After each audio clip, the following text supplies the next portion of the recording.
The content of this podcast is for informational purposes only and should not be considered medical advice. Always consult with a qualified healthcare professional for any health concerns. Take care of yourself out there.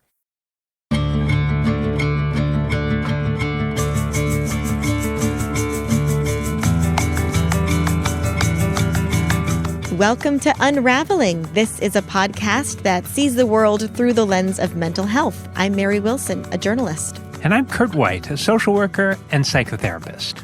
If you're listening as these episodes come out, we're in the midst of June, Pride Month, and our tradition on the podcast of trying to use that time to center the voices and experiences, especially as they relate to mental health, of people in the LGBTQIA plus community. Yeah. And we thought it was a timely issue to explore conversion practices, which many might know as conversion therapy, but that term is not used anymore because it's been debunked as a therapy. Yeah, I think even the idea of using that term might give people the wrong idea about it. These are practices done, sometimes by therapists, but they're broadly seen to be an unethical branch of a thing that a therapist might do. In some states, an illegal thing. That's part of what's controversial about it at the moment. There's some current wranglings about that. But the major professional boards are against it. But it's also done outside of therapy communities and really wouldn't be considered a therapy in that sense, but is an effort to change someone's sexual orientation, attraction, or gender identity to be other than what it simply is. And it does have quite a dark history, which we are going to get into a bit today, and some listeners may find some of this quite disturbing. We're going to go all the way back to the 1960s and 70s and talk to one of the pioneers in helping the field to think differently about these conversion practices, but was involved with those practices in part of his early career. Yeah, and really took a brave stand against these conversion practices. Yeah, and has been really recognized in subsequent decades as someone who helped to move the field along to the place where it is now. Obviously, still a lot more work to do around that. That's part of why we're talking about it, but where at least these practices are really understood to be not only ineffective, but really immoral and inappropriate. So, Kurt, tell us more about Dr. Gerald Davison. Well, Dr. Davison was brought to our attention by a friend of the show, Dr. Nnamdi Pole, who knew him from some of his training. He is a professor of psychology and gerontology at the University of Southern California, where he's been for decades. He's a fellow of the American Psychological Association, has served on many distinguished boards and committees, and had different appointments at other universities. He's a distinguished founding fellow and certified supervisor at the Academy of Cognitive Therapy. He's received outstanding achievement awards from the American Psychological Association's Board of Social and Ethical Responsibility. He's received the awards for a distinguished contribution by an ally from the division of that association of APA that for the psychology of sexual orientation and gender diversity. And he has over 150 publications, and recently a documentary was made about his seminal role in discouraging sexual reorientation practices called Conversion, that's viewable online, and we'll put a link to it in the show notes. Looking forward to hearing his story.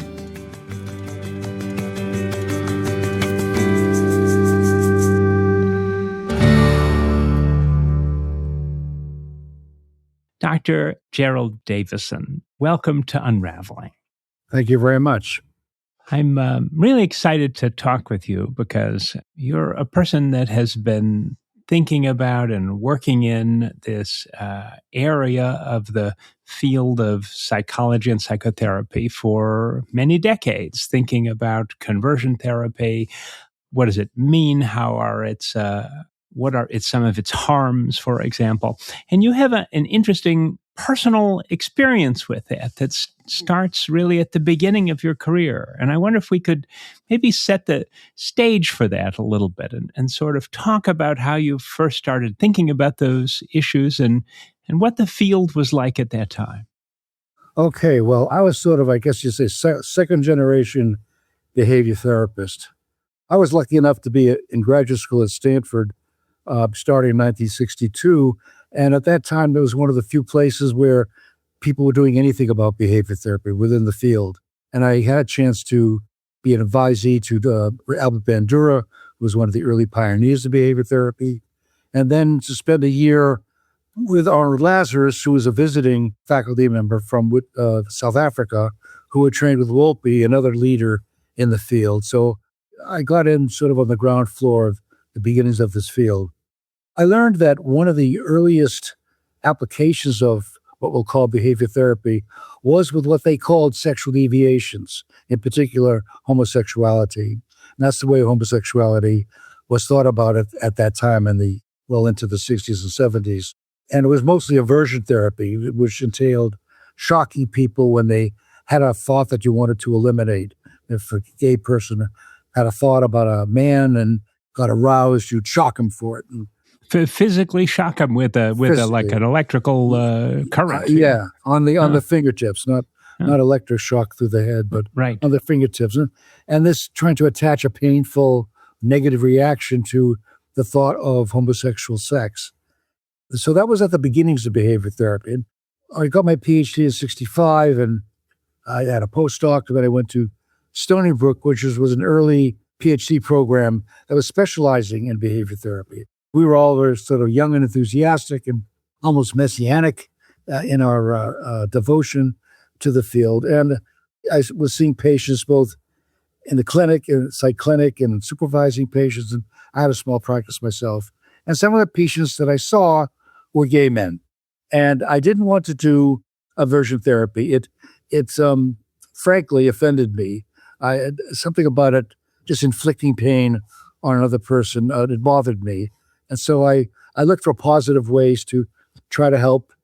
It was men more than women. Very few women were seeking out sexual reorientation, at least who were consulting with male therapists. And I decided to use sexual arousal and emphasize the positive. So I developed what was called Playboy therapy.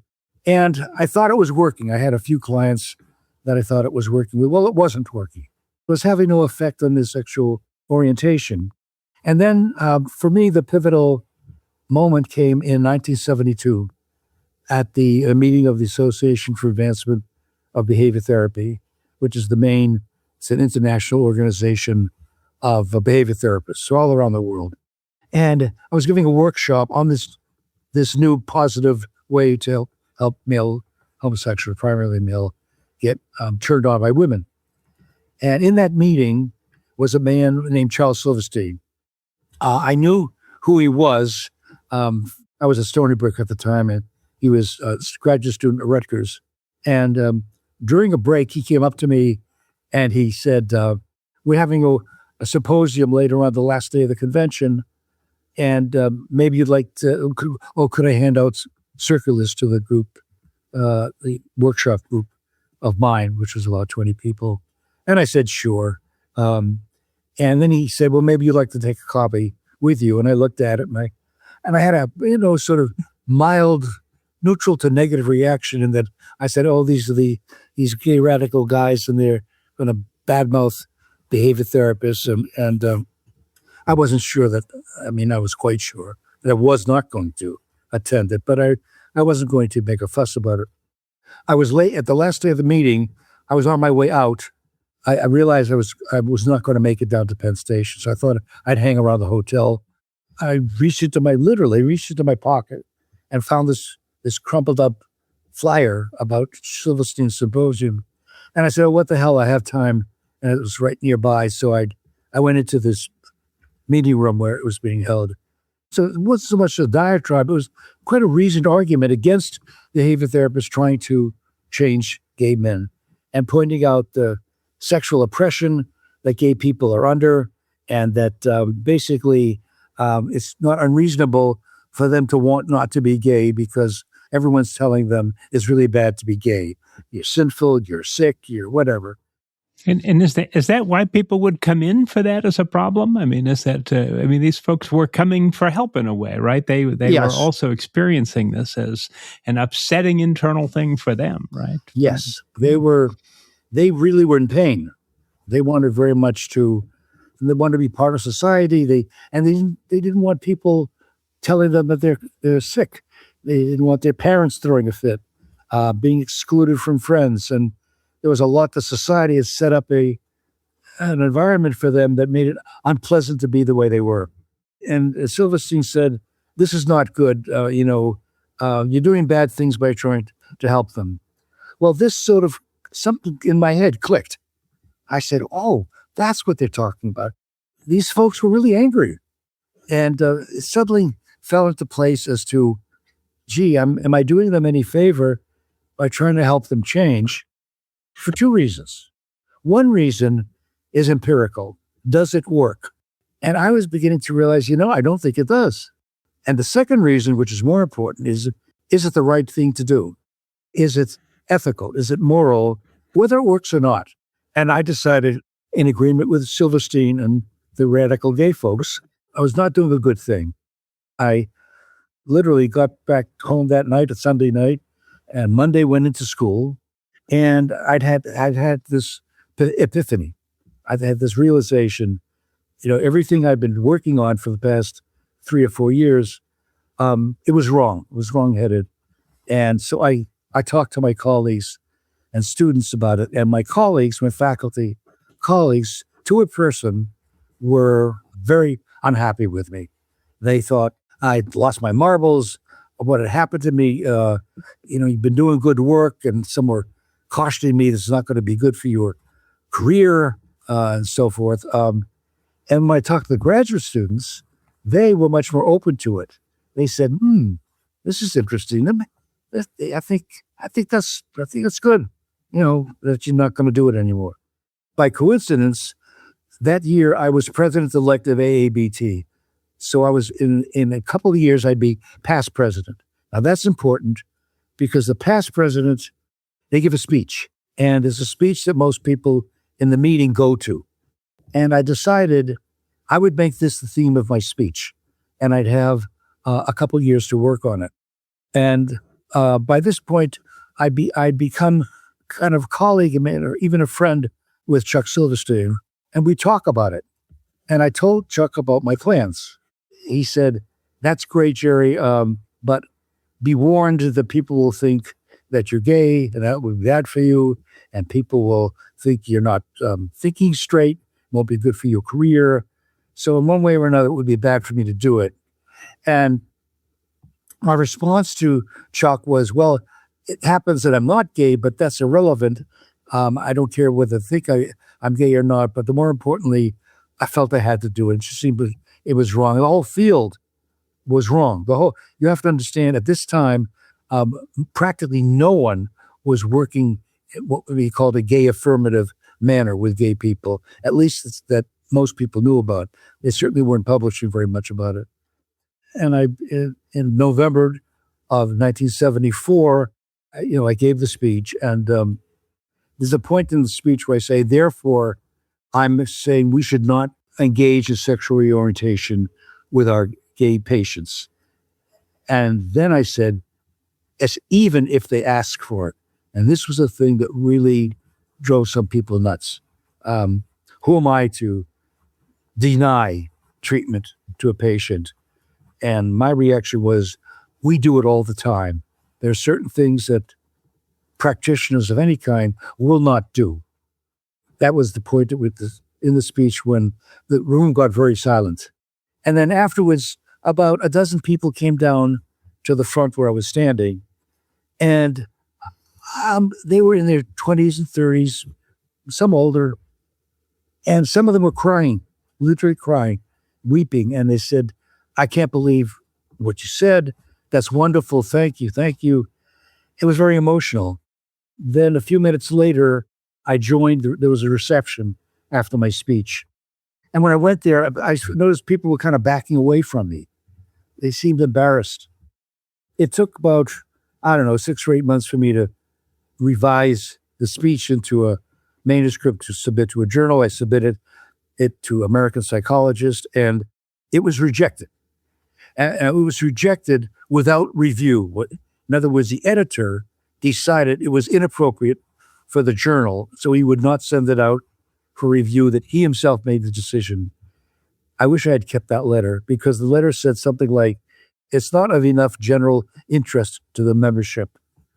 And I thought, that doesn't sound right. You may not like what I wrote, but to be judged that it's not of general interest seemed to me quite wrong-headed. So I then I revised it a little bit and sent it into the Journal of Consulting and Clinical Psychology, which was the principal clinical psychology journal within APA at the time.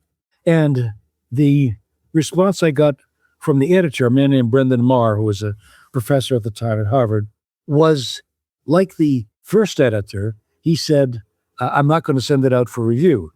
And I thought, oh, God, not again. And he said, because I'm going to accept it. I'm going to accept it the way it is, provided that you're okay with getting some invited critiques of the paper. And I thought, that's great, wonderful. So in the field, it began to then gain traction, as you say. People began to become aware of it. And I was visiting at Harvard at the time when I got Brendan Marr as the editor of this journal. He received a manuscript from a couple of colleagues at another university critiquing my paper. And their basic argument was, no, you really can change. But if we cannot do it yet, we just have to devise better strategies. We should work harder to help change sexual orientation. So I read the manuscript and I thought, this is totally wrong-headed. They've missed the point.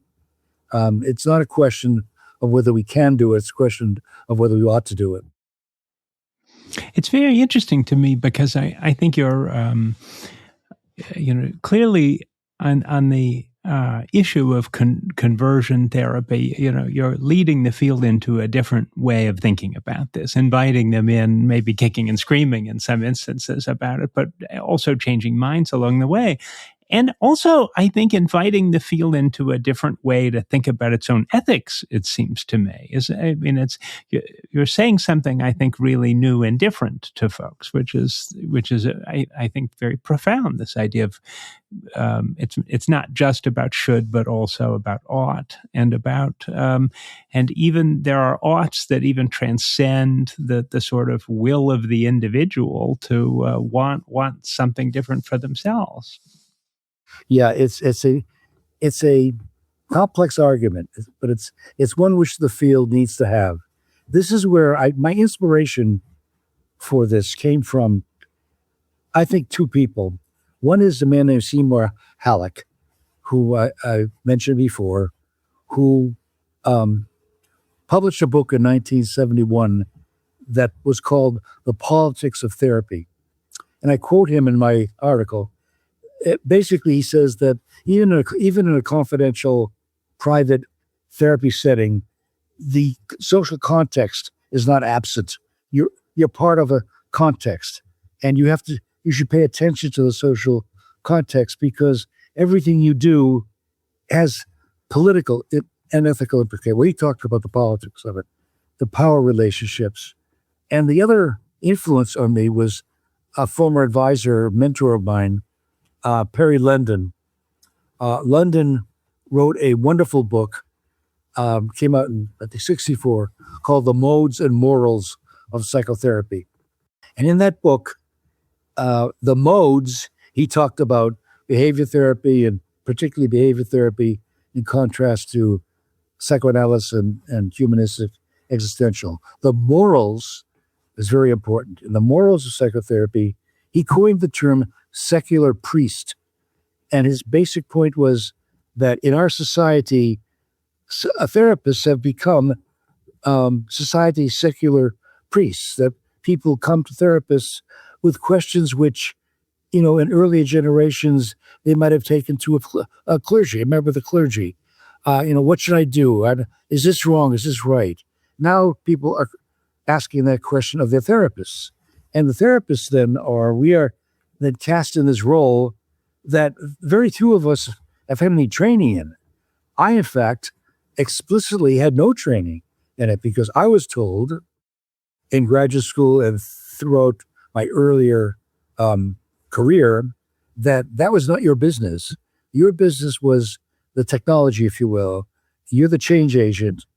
The choice of what to work towards is the patient's. Yeah. It's often generally understood, even now, right, as a fine ethical principle, right, as the self-determination. Yeah. But the problem is that patients are influenced by their society. If you shift from the strictly intrapsychic problems of a patient and look at the patient's problems in a larger sort of social context, you realize that our attitudes and wishes are shaped by our society. We are children of our culture, and the things that influence us, sometimes we're not aware of the influences. The phrase that I've used is, a fish doesn't know he's swimming in the water. It's a wonderful phrase. Fish is unaware of the water that they're in. We're not aware of our atmosphere. We're not aware of social influences until we sort of pay attention to them. And I think all therapists, including your colleagues, Kurt, are aware of these factors, macro factors, if you will, and we have to make a decision about, do we buy into that? And we have to be explicit, I believe, with our patients and say, look, this is why I don't think it's right for me to do this with you, and explain to them, as I began to do with patients whom I was seeing, and they were just fine with not going along with the reorientation. It suited them better to be thinking about the context they're in, which is the political argument. And that gets at this whole idea that maybe there's an ideal in psychotherapy, or a sort of purported ideal among many, at least, that there's a neutrality underneath things, right? That there maybe is a kind of some unspoken absolutes that we don't talk about very much, but on top of that is this great neutrality. And if I'm understanding you correctly, you've really said that's not how it is. It can never really be that way, right? Exactly. This idea, this was Halleck's point, therapeutic neutrality is a myth. We all sort of have the same value systems, and so we don't have to question them. But it's when we make a mistake in not considering that, we have to, at all times, keep in mind what the value system is. I have a couple questions for you that about this whole arc that you've described. I think you're describing something really remarkable, I think, in terms of the way that you really held on to challenging the field at a time that it must have been very difficult to do that. I mean, I think your older colleagues were probably right in a way that it was a very risky move for you. You know, it could have ended your career or marginalized you in a certain way or jeopardized your, efforts to get tenure or whatever. I'm not quite sure what, but something like that. And there were people that were harmed in that way at that time too, right? That wasn't just purely theoretical. You can find them and also the enormous internal stress of it. And I wonder, what was it that you held on to inside of yourself, to sort of keep going with that when it would have been clearly much easier not to in a lot of ways? People are aware of things that are bothersome, they don't think they're right, and each of us makes a decision to keep quiet or to not keep quiet. Some of us, we kid ourselves when we say, I don't want to interfere. I will be neutral. And that's not true. It's a good rationalization. To say nothing is to sanction the status quo. So all of us have to, whether we like it or not, we're making decisions all the time. I guess one context to provide is when Silverstein made his speech in 1972, I had just been promoted to full professor at Stony Brook. Now, I had been promoted a few years earlier to associate professor. Both were tenured positions. So I felt very secure professionally. I didn't think, you can lose those positions, but professionally, I saw, I could lose some professional stamina. And I guess I was stubborn.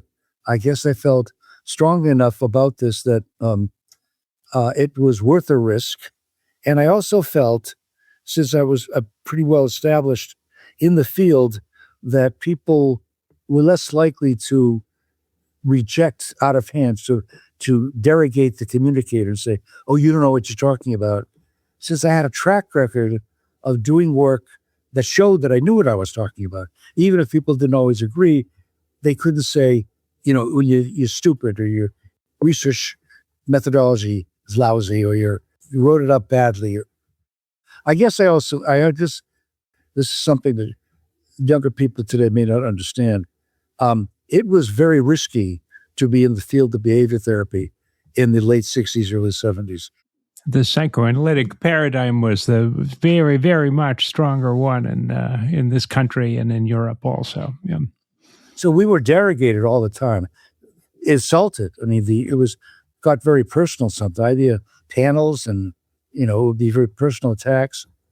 So we were sort of used to it. Stony Brook was a pioneer in behavior therapy.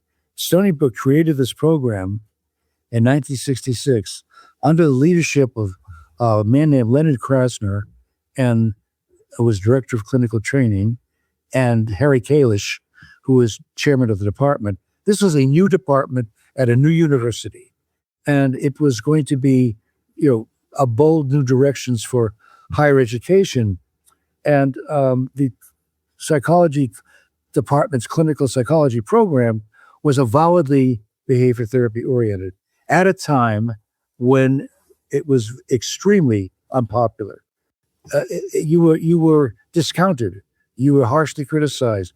We, in fact, were worried that our graduate students would have trouble getting clinical internships because they hadn't been thoroughly steeped in the prevailing paradigms, and they had not learned projective testing, whatever. And we decided we would be bold, and we would make the argument, well, you don't need this stuff.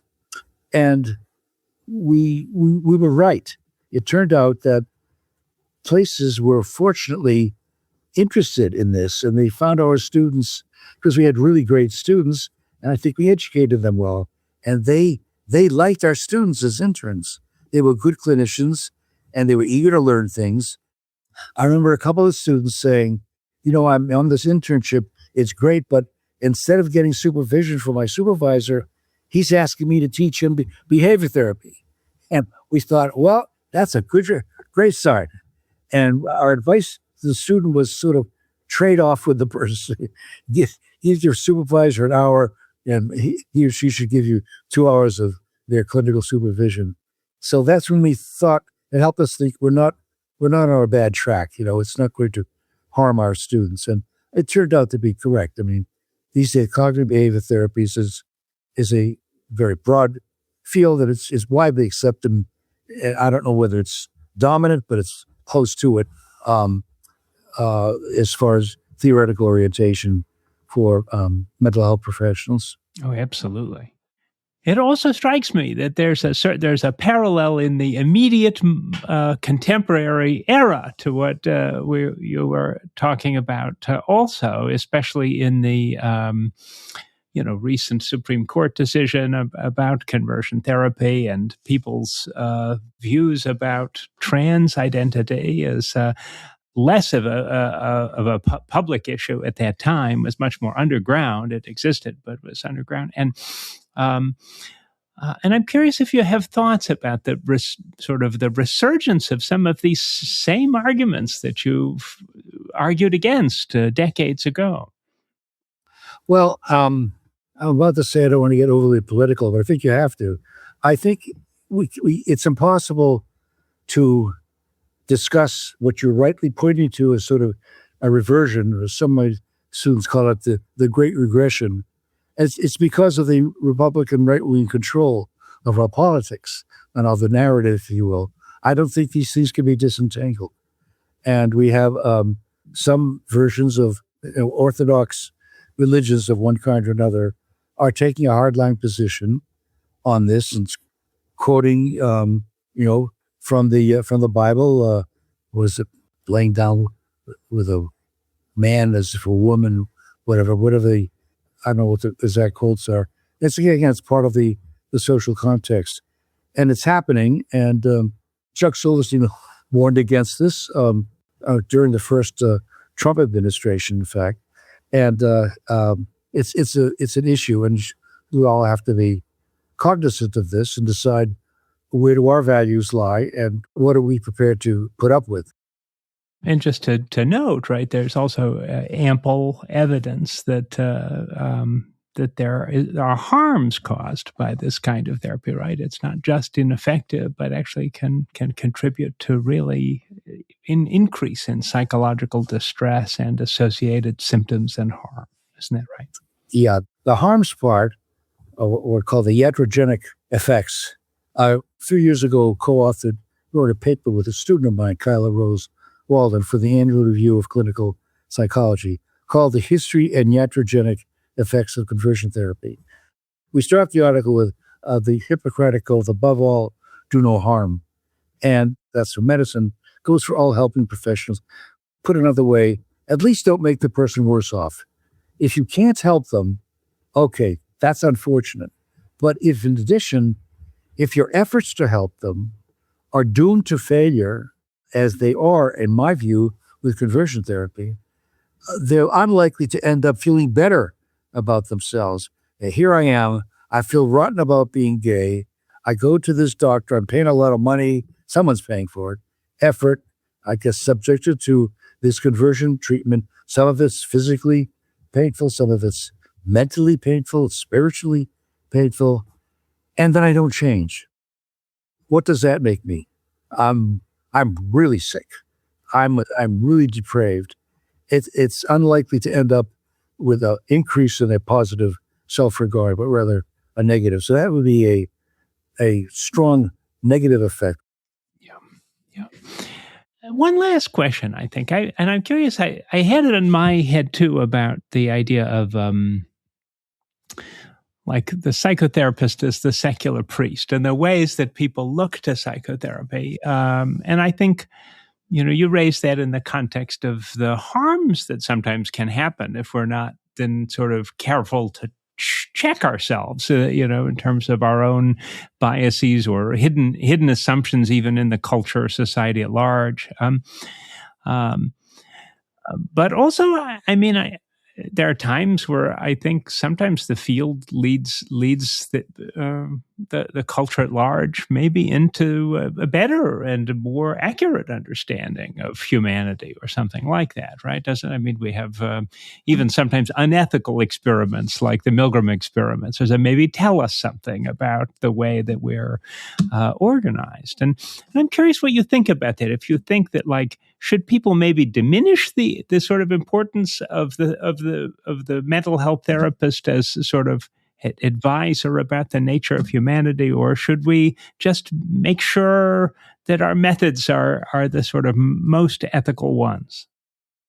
I think the latter. I think that we do have ways to help people and make changes, not just behavior therapists. There's a lot of ways to help people feel better. So I think it's a noble profession. I'm very happy to be in the business. I don't feel that I've wasted my time. I feel that colleagues, people like me, have more or less helped more people than we haven't.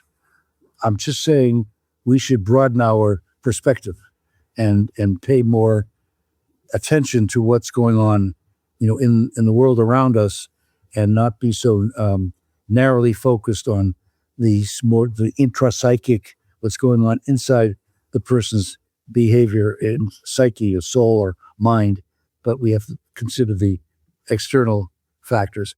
These variables have never been ignored. Experimental psychology, on which behavior therapy is based, from the very beginning was concerned with the stimuli and responses and things going on outside the organism. We weren't unaware of these factors at all. but it's a question of how much, given that you're aware of them, let's have a look. Let's not forget about them when we're dealing with the individual. In general terms, that's my plea, that we not forget that people are operating within a particular framework. I've been teaching a seminar in cognitive behavior therapy to advanced undergraduates, and Albert Ellis is we're a somewhat controversial figure in the field, and some of it's stylistic, but I've always been an admirer, and I see the essence of Ellis's theory we call rationally motive behavior therapy. At its core, it's an ethical system. Ellis, at the very core, basically says that it's not healthy to be so overly concerned about what other people think you should be doing, that you shouldn't be laying shoulds on yourself. And it's very close to Carl Rogers. It's a question of values. It's not just technology. It's not how to change an irrational belief. What is an irrational belief? Or how to change, in Aaron Beck's terms, make people more accurate in their perception of things. Yes, these are important factors, but lying behind it are the questions of, how to live the good life. And these are ethical, these are secular priest type questions, and they're inherent to the nature of the field. And I don't think to ignore them is a folly. I have to remind students that before the internet, if you wanted a book on psychology, it was generally filed PHIL, and then there was a number. PHIL stands for philosophy. It was coded under philosophy because that's what psychology grew out of. And it was what the Germans call a Geisteswissenschaft. It was a concern with the soul and the mind, and not so much with what they call Naturwissenschaft, which is natural science. And we're now very much a part of that. We're caught between these two poles. Some psychology departments, for example, like ours, recently changed calling ourselves a natural science. And we took a vote on that in the department. And I voted against it. I said, I think we're losing something. Is there a third alternative? It's like both. We're both in the social and humanities part, and we're also in the natural science part. That's part of why I think psychology is really cool, and clinical psychology is very much the case. So I tell students this is a intellectually very complex and satisfying field to be operating in. Just keep your eyes open to why you're doing what you're doing. Dr. Davison, thank you so much for joining us on Unraveling. You're very welcome. It's been a pleasure.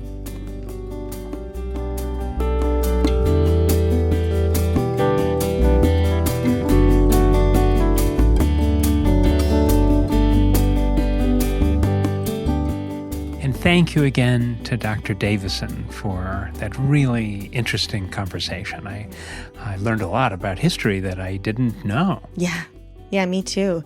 And it got me thinking of how hard it is for someone in a profession to really go against the grain and stand up for what is moral. In hindsight, we might think it was, an easy decision to make, but in the time it must have been very hard.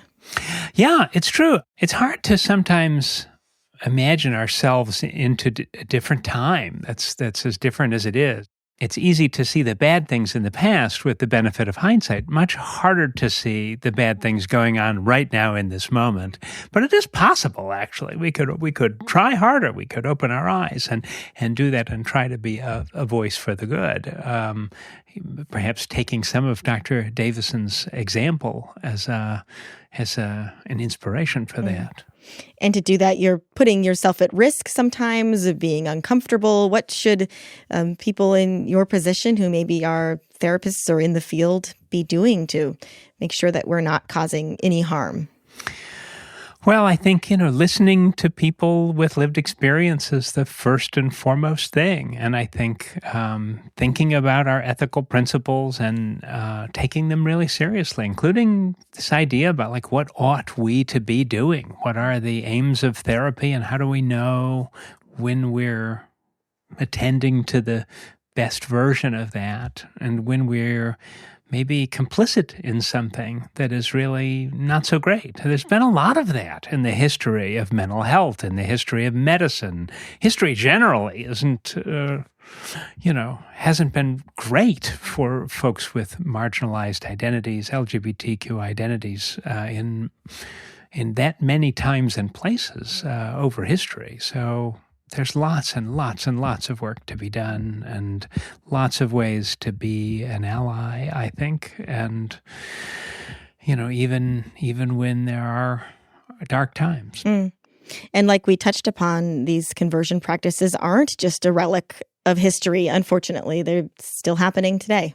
They're still happening today. I know. Isn't that, it's shocking to think that that's true, but it is. We're going to talk more in upcoming episodes about some of the historical practices in psychotherapy and mental health that are highly problematic, and other ways that we can try to reckon with that history. And we do look forward to having those sometimes difficult conversations. Yeah. They're necessary, right? They're necessary. And we encourage you to head to the show notes if you'd like to learn more about Dr. Davison's work. And we'll include a link to that documentary that profiles him as well.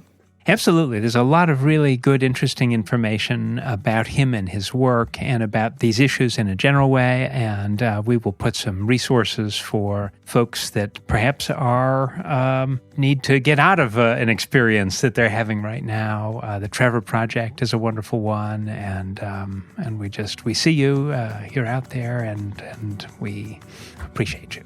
We thank you so much for being with us and look forward to seeing you next time.